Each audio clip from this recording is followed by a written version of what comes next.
pessoal!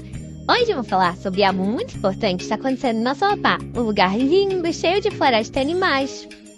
Primeiro, vamos falar sobre o PPCW, que é o Plano de Prevenção e Controle de Desmatamento e Queimadas e Incêndios Florestais do Estado do Amapá. É um plano que o governo do Amapá está fazendo para proteger nossas florestas e animais. Sabe por que é importante? Porque as queimadas e o desmatamento fazem mal para as árvores, para os animais e para as pessoas.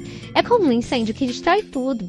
As queimadas são um grande problema porque elas acontecem o ano todo, na época de seca até outubro. Elas queimam árvores, matam bichinhos e podem até destruir plantações. Mas não se preocupe. O governo do Amapá, através de diversas instituições, está trabalhando muito para parar as queimadas e o desmatamento ilegal.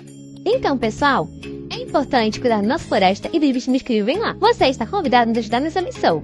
E para começar, que tal testar os seus conhecimentos no quiz que preparamos especialmente para você?